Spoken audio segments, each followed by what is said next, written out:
सभी को हमारा नमस्कार। आज हम बताना चाहते हैं कि सहयोग की शुरुआत हो चुकी है और कलयुग समाप्त हो चुका है। परम पूज्य श्री माता जी निर्मला देवी जो इस धरती पर अवतार लेकर के आई, पहले युगों में फातिमा, राधा, नानकी, मदर मेरी, ये सभी रूप में आई हैं। दुर्गा का रूप लेके आई, काली का रूप लेके आई, वैष्णो देवी रूप लेके आई, तरह तरह के 108 बार इस संसार में आई हैं। आज श्री माता जी ने सहयोग की जो पद्धति है, आत्म साक्षात्कार देकर के हर इंसान को गुरु बनाया है, औलिया बनाया है। और इस सहयोग के बारे में सभी ग्रंथों में लिखा है। कुरान शरीफ में लिखा है, बाइबल में लिखा है, गुरु ग्रंथ में लिखा है, आपके सौंदर्य लहरी में लिखा है, नाड़ी ग्रंथ में लिखा है कि जो कल की का अवतार आएगा, जो आदिशक्ति का अवतार आएगा, वो आत्म साक्षात्कार देकर के गुरु बनाएगा। तो आज ये जो कार्य चल रहा है, ये पूरे संसार में 190 देशों में लगभग चल रहा है और ये निःशुल्क चल रहा है। जो इस सहयोग की पद्धति को करते हैं उससे असाध्य रोग समाप्त होते हैं, अपंग बच्चे जन्म लेते, और उस एरिया में जहां जिस देश में ज्यादा फैल जाता है वहां आपदाएं, महामारी, किसी भी तरह की छूत की बीमारी नहीं होती है। तो मेरी आप सबसे विनती है कि आप इसको सहयोग को करें और दुनिया को बचाएं, अपने आप को सुरक्षित रखें, दुनिया को भी सुरक्षा दें। धन्यवाद।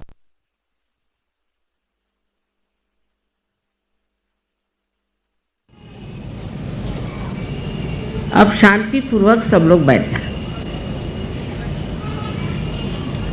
और सब लोग मन में विश्वास रखें कि आप सबकी जागृति आज इस वक्त होने वाली है। मतलब ये कि अपने में दोष मत देखिए इस वक्त। कोई लोग सोचने लगते हैं मेरी कैसी जागृत होगी, मैंने ये पाप किया, मैंने वो पाप किया, और बताने वाले भी बताते रहते हैं कि तुमने ये पूर्व जन्म में कर्म करे, वो पूर्व जन्म में कर्म करे, उसके लिए इतना पैसा दो। ऐसी बेकार बकवास करते हैं लोग। जो ऐसा कहते हैं वही पापी हैं, समझ लीजिए। इस वक्त आप मेरे सामने कोई भी पापी नहीं, तो कृपया ये सोच लीजिए कि आपके अंदर जो भी दोष है, जो भी हुआ सो बीत गया, उसका अब विचार नहीं करना है। इस वक्त आप शांतिपूर्वक यही सोचिए कि मैं बिल्कुल दोषी नहीं। ऐसा सोचने से ये चक्र पकड़ता है। जब आप सोचते हैं कि आपके अंदर दोष है तो यहाँ पे ये चक्र पकड़ता है। इससे अनेक बीमारियाँ हो जाती, जिसे अंग्रेजी में स्पॉन्डिलाइटिस कहते हैं, अनजाना कहते हैं, और तरह तरह के प्रकार इस एक चक्र के पकड़ने से होते हैं। तो हो गया सो बीत गया उस वक्त के, अब तक क्यों आप लेकर बैठे? इस वक्त गलती उस वक्त ठीक करना चाहिए। तो अपने को कृपया माफ़ कर दीजिए। और दूसरे ये कि सबको आप एक तरह से, पूरी तरह से माफ़ कर दीजिए। उनके बारे में सोचना भी गलत है, क्योंकि उससे भी सर दर्द होता है। अब ये बात सोचिए कि आप माफ़ करें या नहीं करें। आप करते क्या है? कुछ तो नहीं करते। क्या करते हैं आप? कुछ नहीं करते। लेकिन जब आप माफ़ नहीं करते तो अपने को छलते हैं, सताते हैं उन लोगों के लिए जिन्होंने आपको सताया। इसलिए आप पूरे मन से इन सब को माफ़ कर दीजिए एक साथ। उसमें उनके बारे में सोचने की भी ज़रूरत है।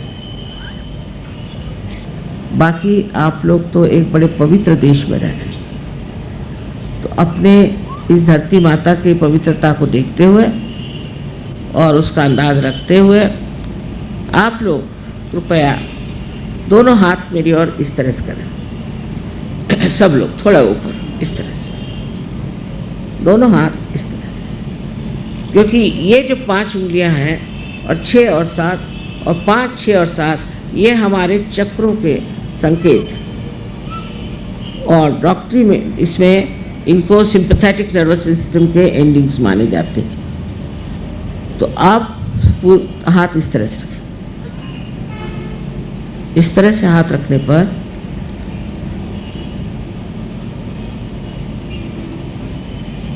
चाहे तो आप चश्मा निकाल लें, कोई ज़रूरी नहीं।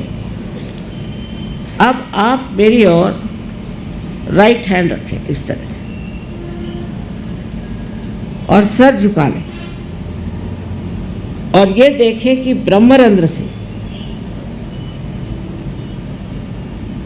जिसे कि हम तालू कहते हैं, जो कि एक स्निग्ध सा हिस्सा हमारे सर में बचपन में होता है, उसके ऊपर अधांध्र अपना लेफ्ट हैंड रखें, सर झुका के देखें और देखिए कि आप ही के अंदर से कुछ ठंडी या गर्म हवा जैसी चैतन्य की लहरियां आ रही हैं क्या। देखिए, आदि शंकराचार्य ने कहा था इसका वर्णन सलीलम सलीलम, ठंडी ठंडी हवा।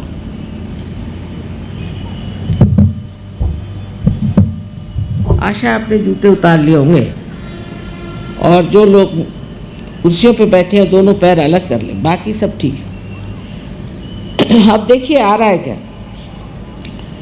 चैतन्य का प्रवाह, आप ही के सर से आ रहा है क्या। अब शंका मत करिए ठंडा या गर्म। अगर गर्म है तो इसका मतलब है कि आपने अपने को क्षमा नहीं की या दूसरों को क्षमा नहीं की, तो अभी कृपया आप क्षमा करिए। किसी किसी को दूर तक आता है, किसी को नजदीक आता है, पर सर को छूते हुए हाथ मत रखिए, ऊपर।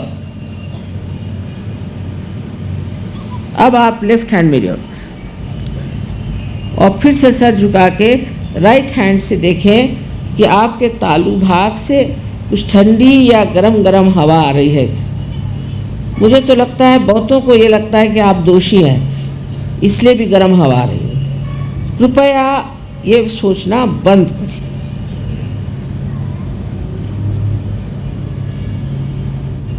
अब एक बार, आखिरी बार, फिर से राइट हैंड मेरी ओर करें, सब लोग करें और फिर सर झुका के लेफ्ट हैंड से देखें कि ठंडी हवा आ रही है क्या। बहुत से लोग बेकार बातें करते हैं कि कुंडलिनी जागरण से ये होता है, कुछ नहीं होता। आराम मिलता है, तकलीफें जाती हैं, बीमारियां जाती हैं, मानसिक शांति मिलती है, अनेक विध शक्तियां जागृत होती हैं। ये सब ये इसलिए कहते हैं क्योंकि उनको जागृति आती नहीं है। हाँ, अब आप लोग दोनों हाथ सर की तरफ और एक प्रश्न पूछें, 3 बार एक प्रश्न पूछें कि माँ क्या ये परम चैतन्य है, क्या ये ब्रह्म चैतन्य है। मुझे माँ कहिए, श्री माता जी कहिए, मन में पूछिए 3 बार प्रश्न।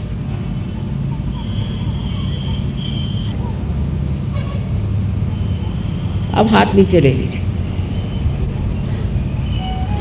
अब दोनों हाथ मेरी ओर करके इस तरह से और मेरी ओर देखें और सोचिए नहीं, मेरी ओर देखिए और सोचिए नहीं।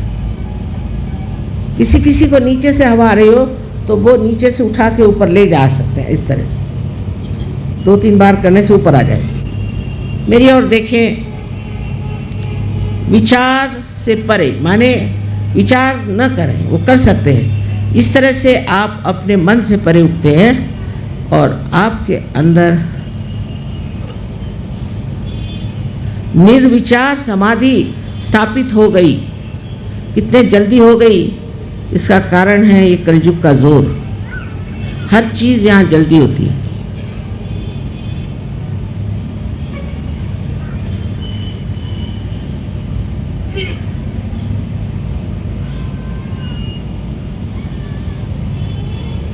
अब देख लीजिए, कोई पेड़ हिल नहीं रहा, कोई फूल हिल नहीं रहा, लेकिन ठंडी हवा आ रही।